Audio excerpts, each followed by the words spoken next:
মুসলমানের ছেলেরা খুব খেয়াল করেন, এ নবীর উম্মত উম্মতিরা, আকা মাওলা কামলিওয়ালা গোলাম আমাদের হতে হবে, মুস্তাফার গোলাম আমাদের হতে হবে। এ নবীর উম্মত উম্মতিরা, সালাউদ্দিন আইয়ুবীর কাছে এমন করে খবর হাজির হয়ে গেল, এ সালাউদ্দিন আইয়ুবী, আজকের দিনে মুসলমানদের তিজারাতের পুরো কাফেলাকে এমন করে ধ্বংস করে দেওয়া হয়েছে। এ নবীর উম্মত উম্মতিরা, সালাউদ্দিন আইয়ুবী থাকতে পারলো না। সালাউদ্দিন আইয়ুবী এমন করে মনে মনে নিয়ত করে নিয়েছে, আমি সালাউদ্দিন যতক্ষণ পর্যন্ত এই বারনুজকে না হত্যা করব, আমি সালাউদ্দিন বিছানাতে পিঠ লাগাবো না। এ নবীর উম্মত উম্মতিরা, মুসলমানের ছেলেরা, সালাউদ্দিন আইয়ুবী বাগির হয়ে গেল, আর মুসলমান কাফেলা পুরো ধ্বংস হয়ে গিয়েছে।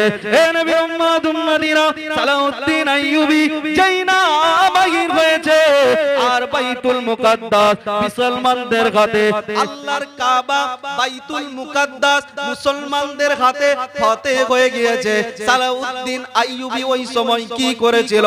আমার রাসূলুল্লাহ মক্কা বিজয়ের পরে, আকা মাওলা কামলিওয়ালা মক্কা বিজয়ের পরে যে নেতৃত্ব নিয়েছিল, যে ইবরাত আমার নবী গ্রহণ করেছিল, এ নবীর উম্মত উম্মতিরা, মুসলমানের ছেলেরা, সালাউদ্দিন আইয়ুবী ওই ইবরাত গ্রহণ করে নিয়েছে, আর বলতে লেগেছে, আমি সালাউদ্দিন আজকে দিনে সবাইকে maaf করে দেব, আমি সালাউদ্দিন আজকে দিনে সবাইকে ক্ষমা করে দেব। এ নবীর উম্মত উম্মতিরা, সালাউদ্দিন আইয়ুবী একজন একজন করে এমন করে নাম জিজ্ঞাসা করে, আবার maaf করে দিতে লেগেছে। একজন যায়, কি তোমার নাম, কি তোমার পরিচয়, কি তোমার গোত্র, maaf করতে লেগেছে।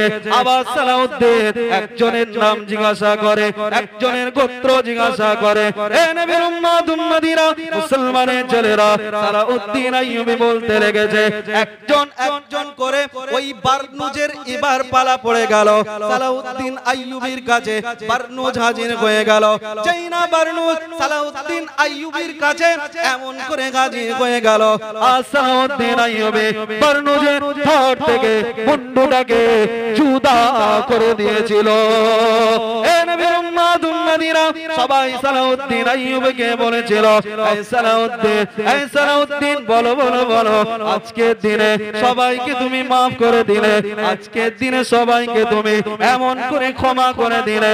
এই সালাউদ্দিন আইয়ুবী, সবাই আছে তোমার কাছে আছে, তুমি maaf করে দাও, আজকে এই মানুষটাকে কেন তুমি কতল করে দিলে? এ নবীর উম্মত উম্মতিরা, মুসলমানের ছেলেরা, সালাউদ্দিন আইয়ুবী ওই সময় জানিয়েছিল, আমি সালাউদ্দিন একটাই কারণে হত্যা করেছি, আজ সবাই লড়াই করেছিল সালাউদ্দিনকে হত্যা করবে, আজ সবাই লড়াই করেছিল সালাউদ্দিনকে শেষ করে দেবে, আজ সবাই লড়াই করেছিল আইয়ুবী সালতানাত আজকে ধ্বংস করে দেবে।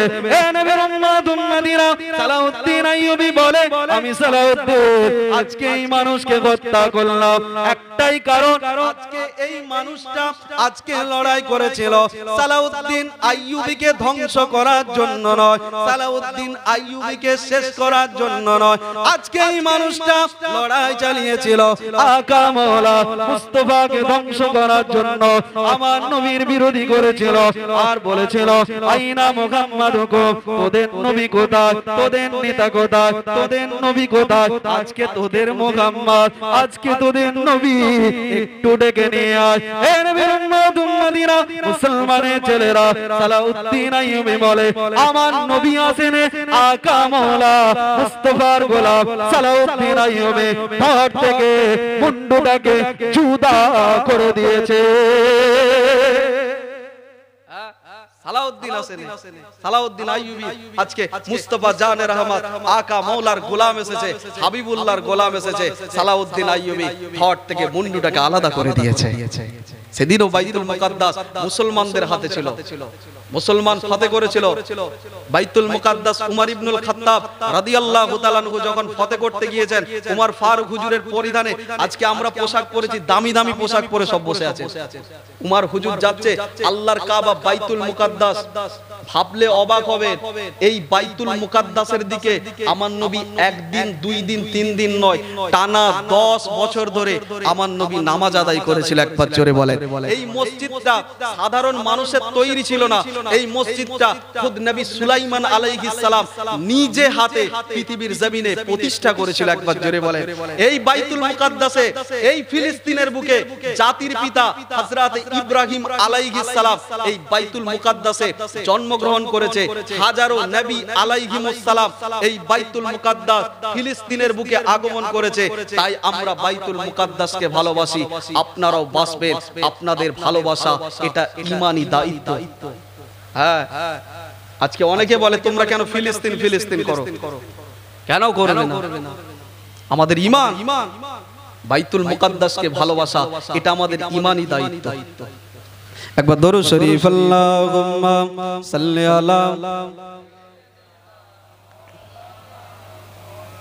ওয়া আলা আলি। তাকবীর দেন দেখি, নারে তাকবীর। হ্যাঁ, এই তো ভালোই আওয়াজ আছে, জোরে সোরে তাকবীর দেন। नारे तकबीर। सिलसिलाए मुजाद्दिदो ज़मान, मसलाके मुजाद्दिदो ज़मान। नारे तकबीर। इश्के गम पर जिनका लाजिम मूसा काज़िम, मूसा काज़िम। সবাই আমার সাথে পড়তে পারবেন? মুসা কাজিম, মুসা কাজিম পারবেন সবাই? যখন আমি পড়বো মুসা কাজিম, আপনারাও পড়বেন মুসা কাজিম।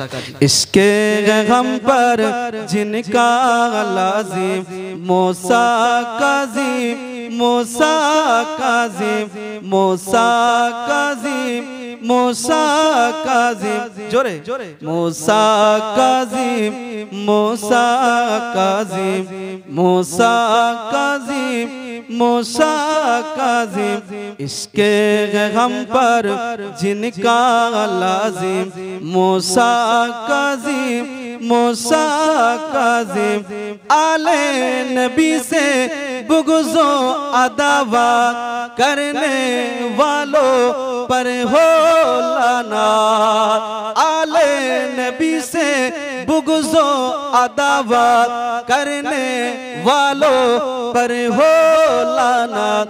घर को हुए हैं तेरे साथी मूसा काज़िम, मूसा काज़िम, मूसा काज़िम, मूसा काज़िम, मूसा काज़िम, मूसा काज़िम।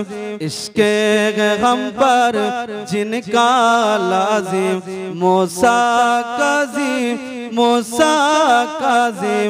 हम हैं जिनके दर के लाजिम मूसा काज़िम, मूसा काज़िम। इसके गम पर जिनका लाजिम मूसा काज़िम, मूसा काज़िम। अल्लाहुम्मा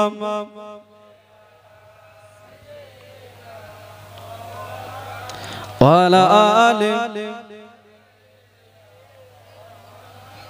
প্যারে হাজিরিন, আজকে সমাজে দেখবেন পৃথিবীর বুকে সবথেকে বড় প্রতাপশালী দেশ কোন দেশ বলতে পারবেন আপনারা? আমেরিকা। আমার ওই বাপটা বলেছে। পৃথিবীর বুকে পুরো বিশ্বকে আজকে আমেরিকা পরিচালনা করার চেষ্টা করছে। আজকে যখন বিশ্বের বুকে আমেরিকা সবথেকে বড় শক্তিশালী দেশ, রাসূলুল্লাহর জামানায় সবথেকে বড় শক্তিশালী সাম্রাজ্য ছিল রোম সাম্রাজ্য। কি সাম্রাজ্য বললাম? কথা বলেন জোরে। হ্যাঁ, রোম সাম্রাজ্য। আল্লাহ নবীর জামানায় সবথেকে বড় সাম্রাজ্য ছিল রোম সাম্রাজ্য। রাসূলুল্লাহ রোমান সম্রাটের কাছে চিঠি পাঠালেন, যাও আমার সাহাবা আজকে রোম সম্রাটের কাছে আমার চিঠিটা নিয়ে যাও, ইসলাম কবুল করতে বলবে, দ্বীন কবুল করতে বলবে। আল্লাহ নবী সাহাবা ওই জায়গায় চলে গেলেন, রোম দরবারে গেলেন। রোম সাম্রাজ্যের ওই দরবারে যখন গিয়েছে, আল্লাহ নবী সাহাবা হুজুরে চিঠিটাকে নিলেন না, এক পর্যায়ে চিঠিটা ছিঁড়ে ফেললেন। সবথেকে বড় আফসোস, নবী পাকের সাহাবা হুজুরকে কতল করে ফেললেন। রাসূলুল্লাহর কাছে খবর এলো, ইয়া রাসূলুল্লাহ, হুজুর আপনার সাহাবা শহীদ হয়ে গিয়েছে, হুজুর আপনি ব্যবস্থা করেন, আপনি পদক্ষেপ নেন। আল্লাহ নবী সাহাবাদেরকে ডাকলেন, এ আমার সাহাবারা আসো, আজকে যুদ্ধের ময়দানে যাব। আল্লাহ নবী যুদ্ধের ময়দানে যাবে, মুসলমানদের সংখ্যা মাত্র 2 থেকে 3 হাজার, লড়াই করবেন রোমান বাহিনী তদানীন্তন সময়ে 2 লক্ষ। কত বললাম? ভয় করে না? বুক কেঁপে ওঠে না? 2000 কোথায় 2 লক্ষ। বর্তমান আমেরিকা যেমন সব থেকে সুপার পাওয়ার, রোম সাম্রাজ্য তদানীন্তন সময় সব থেকে সুপার পাওয়ার ছিল।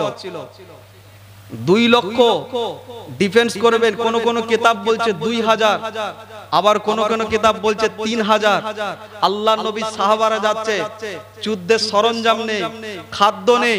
আল্লাহ নবী সাহাবারা যাচ্ছেন, দামি কোনো অস্ত্র নেই। রাসূলুল্লাহ সাহাবারা যাচ্ছেন, আধুনিক কোনো সরঞ্জাম নেই।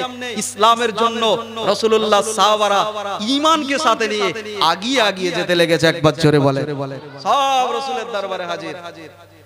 প্রত্যেকটা যুদ্ধে আমার নবী একজন করে সেনাপতি বানান। প্রত্যেকটা যুদ্ধে আমার নবী একজন করে নেতৃত্ব তৈরি করেন। আজকে আমার নবী এই যুদ্ধের জন্য 3 জন সেনাপতি তৈরি করলেন। কতজন বললাম? 3 জন। আল্লাহ নবী নিজের পালক পুত্রকে ডাকলেন, আমার পালক পুত্র যায়েদ ইবনে হারিসা, একটু এদিকে আসো। আল্লাহ নবী সাহাবা যায়েদ ইবনে হারিসা আমার নবীর দরবারে এলেন। রাসূলুল্লাহ জাফর বিন আবু তালেবকে ডাক দিলেন, আব্দুল্লাহ ইবনে রাওয়াহা। এই 3টে নাম মনে রাখবেন, যায়েদ ইবনে হারিসা, জাফর বিন আবু তালেব, আব্দুল্লাহ ইবনে রাওয়াহা। এই 3 জনের নাম আলোচনার মাঝে মাঝে আসবে। এই 3টে নাম কোটেশন করুন আপনারা, মনে থাকবে আপনাদের। রাসূলুল্লাহ 3 জনকে সেনাপতি বানালেন।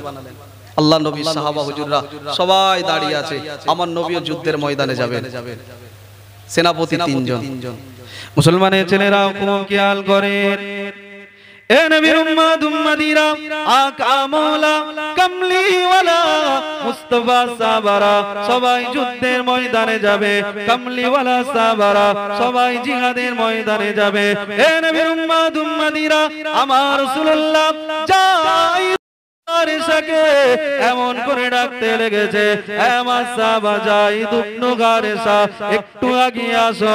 এ নবীর উম্মত উম্মতিরা, মুসলমানের ছেলেরা, যায়েদ ইবনে হারিসা এইদিকে একটু আগিয়ে আসো।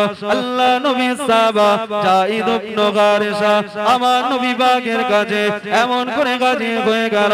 এ নবীর উম্মত উম্মতিরা, আল্লাহ নবী আব্দুল্লাহ ইবনে রাওয়াহাকে আমার নবী ডাক দিলেন, আমার সাহাবা আব্দুল্লাহ ইবনে রাওয়াহা এদিকে চলে আসো।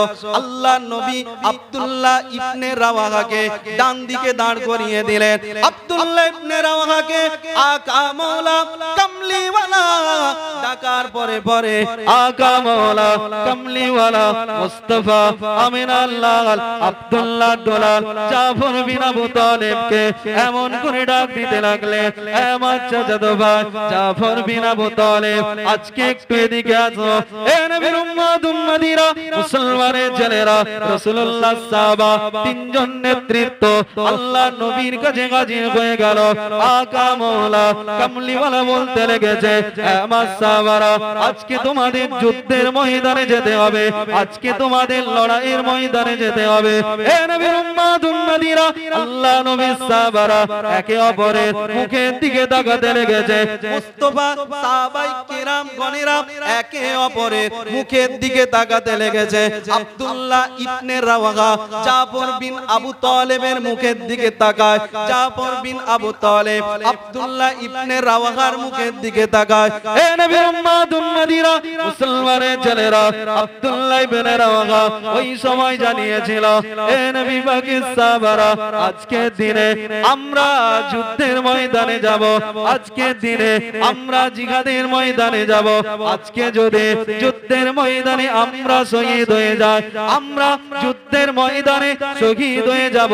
আর যুদ্ধের ময়দান থেকে এমন করে যদি ফিরে আসে, আমার সাহাবারা, আমার আল্লাহ পাক আমাদেরকে গাজী বলে লিখে দেবে। এ নবীর উম্মত উম্মাত উম্মাদিরা মুসলমানের ছেলেরা 3 গাজা সৈন্য, না আছে খাদ্য, না আছে বস্ত্র, না আছে যুদ্ধের সরঞ্জাম। আল্লাহর নবী সাহাবারা সবাই আগিয়ে যেতে লেগেছে। কিছুটা দূর আগিয়ে যাওয়া পরে আমার নবী বলতে লেগেছে, আমার সাহাবা জাফর ইবনে আবু তালেব, যাও চলে যাও বাড়ির মধ্যে হাজির হয়ে যাও, বিদায় তুমি নিয়ে আসো। এ নবীর উম্মাত উম্মাদিরা রাসূলুল্লাহ জাফর বিন আবু তালেবকে বাড়িতে চলে যেতে বলল। জাফর বিন আবু তালেব বাড়িতে যেই না হাজির হলো, জাফর বিন আবু তালেব বাড়িতে গিয়ে কি দেখতে পায়, দুটো ছোট্ট বাচ্চা জাফর বিন আবু তালেবকে দেখে আব্বা জান বলে এমন করে ডাক দিতে লেগেছে। এ নবীর উম্মাত উম্মাদিরা, আজ আমরা ঈমানের তৈরি করো, আজ আমরা মসজিদে যাই না, আজ আমরা নামাজ আদায় করি না, আজ আমরা রোজা রাখি না। মুসলমান একটু খেয়াল করো, রাসূলুল্লাহ সাহাবারা তারাও দুনিয়াদারি করেছিল, তারাও দিনদার করেছিল, তারাও পৃথিবীর জমিনে আল্লাহকে রাজি করেছিল, তারাও পৃথিবীর জমিনে সংসার করেছিল। এ নবীর উম্মাত উম্মাদিরা মুসলমানের ছেলেরা রাসূলুল্লাহ সাহাবা জাফর বিন আবু তালেবের দুটো ছোট্ট সন্তানকে জাফর বিন আবু তালেব হাত ধরে দূরে ছুঁড়ে ফেলে দিল।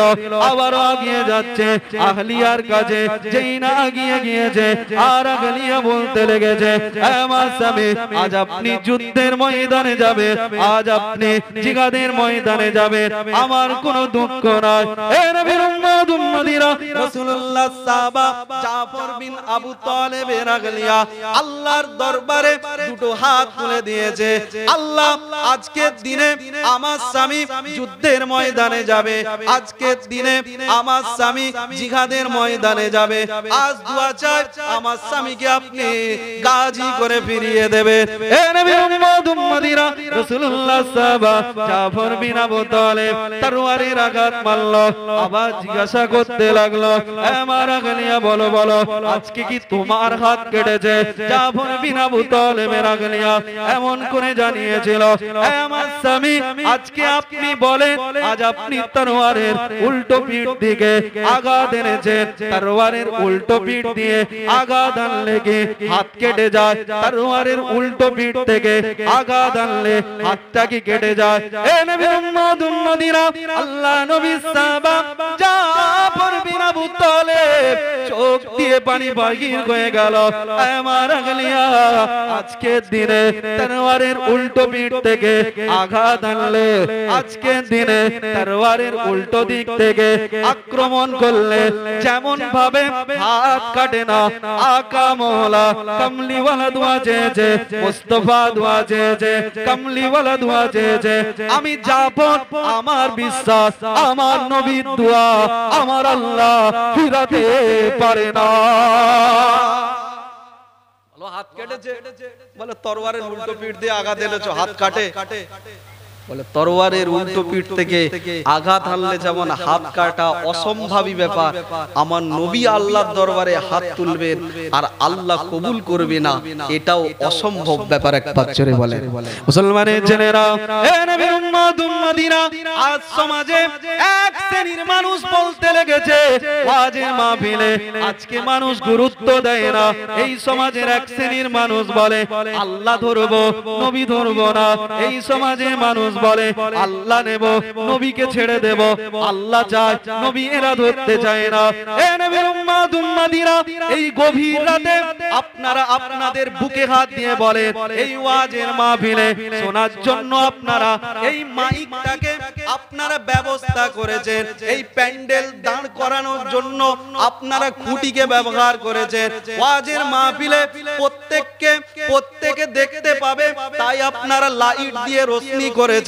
এ নবীর উম্মত উম্মতিরা, এই ওয়াজের মাহফিলে শোনার জন্য যদি এই প্যান্ডেলটা আপনার জন্য ব্যবস্থা হয়, শোনার শোনার জন্য আপনার কান এই মাইকটা একটা ওসিলা হয় এই ওয়াজের মাহফিলের প্যান্ডেল দাঁড় করার জন্য পাঁচটা যদি আপনার খুঁটি হিসাবে ওসিলা হয় লাইট যদি রোশনি হিসাবে ব্যবহার হয় এ নবীর উম্মত উম্মতিরা আল্লাহ ধরবে আমার নবীকে নেবে না মুস্তাফাকে ধরবে আমার নবীকে ওসিলা নেবে না আমার আল্লাহ কখনো কবুল করবে না এ নবীর উম্মত উম্মতিরা চলো আকা মাওলা মুস্তাফার দরবারে যায় আমার নবীর রুতবা আমার নবীর সম্মান আল্লাহ কত বাড়িয়ে দিয়েছে আমার নবীর রুতবা আল্লাহ কত বাড়িয়ে দিয়েছে আমার আল্লাহ কোরআনে জানিয়ে দিয়েছে ওয়ালা সাউফা ইউতিকা রাব্বুকা ফাতারদা চলো আমিন আল্লাহর কাছে যায় আল্লাহর কোরআন জানিয়ে দিয়েছে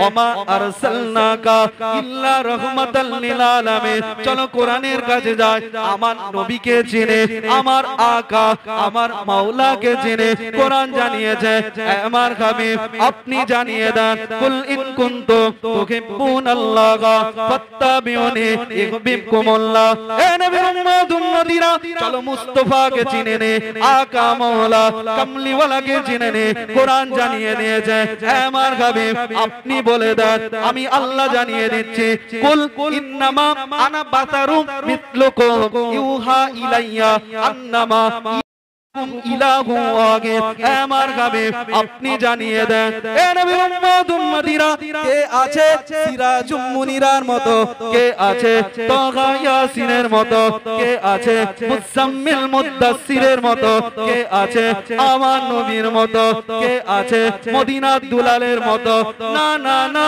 কেউ হবে না কেউ হবে না কেন না আল্লাহ আমার নবীর মতো দ্বিতীয় কাউকে বানায় না হবে কিভাবে মুসলমান আমার আল্লাহ আমার নবীর মতো দ্বিতীয় কাউকে বানায় আজকে আমরা দুনিয়ার নেশায় মত্ত হয়ে গেছি আজকে আমরা দুনিয়া দুনিয়া করে সব শেষ করে ফেলছি কিন্তু রাসূলুল্লাহ সাহাবারা জান্নাতের ঘ্রাণ জান্নাতের সুগন্ধি নিজে দুনিয়াতে থাকতে থাকতে সঙ্গে ছিলেন একবার জোরে বলেন তাই তো তারা জান্নাতের নেশায় জান্নাত পাওয়ার জন্য আল্লাহ পাওয়ার জন্য আল্লাহর রিজাই করার জন্য সব যুদ্ধের ময়দানে এমন করে নিরস্ত্রভাবে সাহাবাই কেরামরা এগিয়ে গিয়েছিল একবার জোরে বলবেন না হ্যাঁ মুসলমান আজকে পরিবর্তন আমাদের হতে হবে না কথা বলে না কে কে পরিবর্তন হবেন না হাত তুলেন দেখি হাত তোলে সবাই পরিবর্তন হবে মাশাআল্লাহ আল্লাহ কবুল করেন সকলে আল্লাহুম্মা আমিন আলোচনা করব না শেষ করব সময় বাকি আছে আলোচনা করব না তবে হ্যাঁ মুসলমান পরিবর্তন হতে হবে মাওলানা সাহেব এসে গিয়েছে তো তাই বলছিলাম পরিবর্তন বিশ্বাস করো আমরা যদি আমাদের মনের আশা আমরা যদি আমাদের মনের নিয়তকে পরিবর্তন করতে পারি তাহলে আল্লাহ আমাদের কবুল করবে যে কথা বলছিলাম এটাই বলে শেষ করব আল্লাহ নবী সাহাবারা সব যুদ্ধের ময়দানে যাবে আমার নবী জাফর বিন আবু তালেবকে বললেন এ আমার সাহাবা যাও বিদায় নিয়ে আসো আল্লাহ নবী নিজের পালক পুত্র দীর্ঘ সময় রাসূলুল্লাহর দরবারে ছিল আল্লাহর নবীকে এই যায়েদ ইবনে হারেসা এতটা ভালোবাসতো এতটা প্রেম করত আমার নবী পাকের ভালোবাসায় নিজের বাপ মাকে যায়েদ ইবনে হারেসা ছেড়ে চলে এসেছিল একবার জোরে বলেন জোরে বলবেন না আচ্ছা বাম্মার সঙ্গে সন্তানের সম্পর্ক কেমন হওয়া দরকার সন্তান বিদেশে থাকে যখন খবর আসে আব্বা আমার শরীরটা বড় খারাপ দেখবেন বাপ মা রাতে বাড়িতে ঘুমোতে পারে না ভুল বলছি আমি বাড়িতে ঘুমোতে পারে না আজকে সেই সন্তান বাপের ঘাম নিংড়ানো টাকা এত মেহনত এই কঠোর রোদ্রুতে যারা রাজমিস্ত্রির কাজ করেন লক্ষ্য করবেন যারা ইট ভাটিতে কাজ করে কত মেহনতের অর্থ আজকে আপনারা আমাদের হাতে সম্মান স্বরূপ তুলে দিচ্ছেন আবেগে ভালোবাসায় দিচ্ছেন কিন্তু আপনাদের এই অর্থটা এক জায়গায় করতে যে কি মেহনত প্রত্যেকটা যুবক যদি তার নিজের বাপের দিকে তাকাতো বুঝতে পারতো